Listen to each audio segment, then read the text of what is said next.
Pirates. In modern times, these swashbuckling outlaws are seen as iconic movie star characters, or the stuff of forlorn maritime folklore.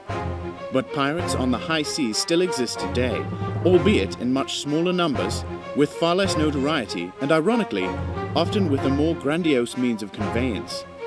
We tracked down one group of modern-day pirates operating, quite predictably, in the Caribbean. Spending a day with the pirates showed just how different modern pirating has become.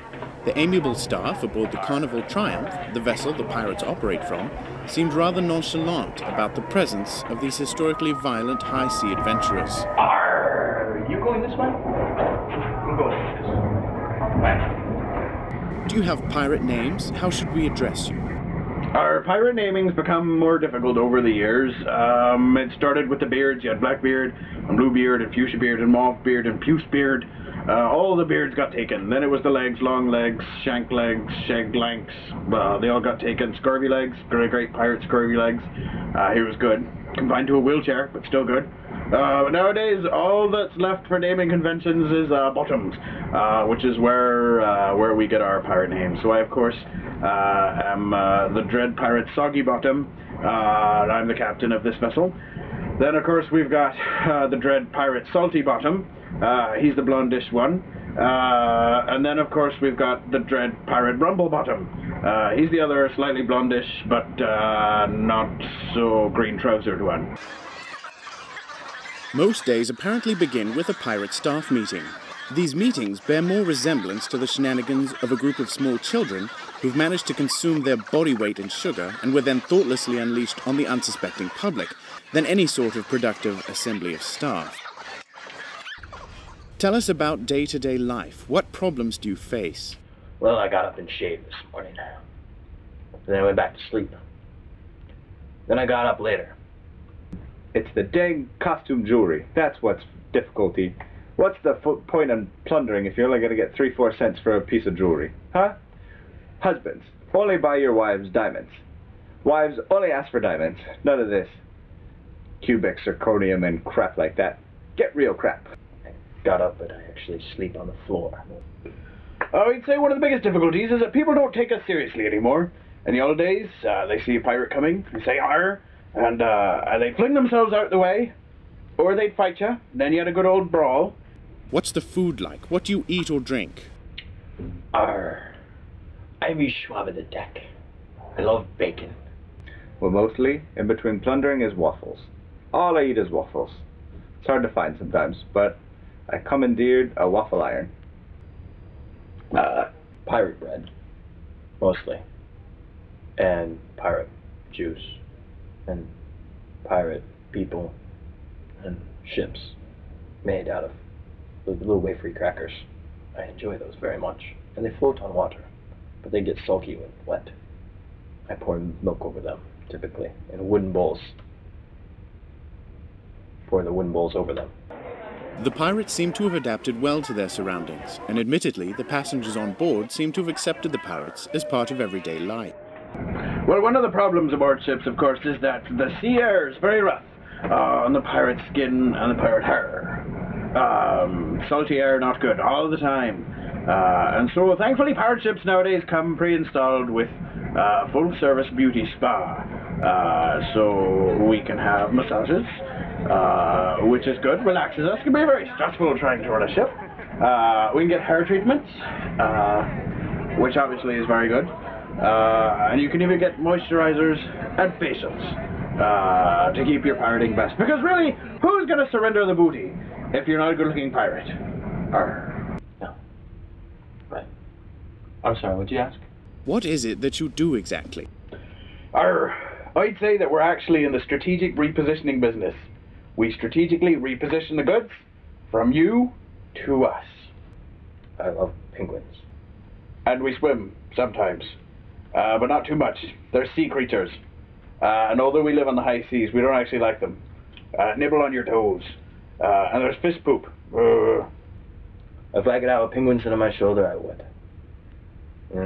That black and white little cuteness. Quite formal. Well, sometimes we get in big conga lines. But that all depends on if the ship director's got that scheduled for the evening. I'll have to ask you to stop being so dang probing. I don't want to give you any more information. We're done. And what are your duties exactly? Well, I am the captain, yes. But I don't actually take responsibility for the day-to-day running of the ship per se, like perhaps captains used to traditionally do. So you have no say in where the ship goes? And I don't actually decide where the ship goes exactly, which again may have been one of the responsibilities in days past, but not so much now. No, I don't actually decide where we go. So you don't even determine where to plunder? And I don't actually decide where we plunder either. That's all set up for us on a nice schedule, and it comes to our door every day. And then it knows we know where we're going to plunder. And it says to us, for instance, like, that we're not actually doing any plundering today, which is why we have time to do interviews. What exactly do pirates plunder nowadays? Plunder. I'm not exactly sure what plunder means. Mostly my plundering is theme-based. You start off with the kitchen. You steal as much kitchenware as you possibly can. Once you get bored with crock pots and cast iron skillets and spatulas, then you move on to... I still don't know what plunder means. But I did learn to steal things at the Pirate Education Institute of Technology in England. Cambridge, actually. I'll go with it. I'm a pirate. I can do what I want. I do what I want. The pirates seemed to actually plunder very little in the time we were able to observe them. With the exception of commandeering a lift, the highlight for the day seemed to be the art exhibition. Though it did seem the pirates were able to find victims to terrorize from time to time, lurking in the passenger corridors of the lower decks. What are some of the benefits of being a pirate? Benefits of being a pirate, nowadays, again, you just get to ride along on huge ships. They clean it for you. You can intimidate passengers, or admittedly in our case, be intimidated by passengers. But that's how we work. That's how we roll. That's how we sail. And what do you pirates do for leisure or entertainment? Well, we like to work out, because no one likes a fat pirate. And actually nowadays, it's very easy to become a fat pirate. In the old days, you had to work hard. You had to work hard to burn off your rum. And now, not so much. Now there's buffets. You plunder the buffet. You can plunder the buffet 24 hours a day. And so that means you got to work out. And so we've got a good pirate athletic program, which I make sure that all of my pirates are a part of. Good pirate athletics. Keeps us from getting too fat. The other passengers take part because it's a well-known fact that a pirate physique is one of the most desirable physiques in the world. Interviewing the pirates quickly lapsed into a maddening exercise in futility. Their short attention spans and general silliness have proven quite certainly that aside from possibly being an unexpected form of entertainment aboard a holiday cruise, the pirates themselves are immensely less ferocious than they are farcical. Any connection between their reality and ours is purely coincidental. I farted. He's counting back from 5, but I'm a pirate and I can't count.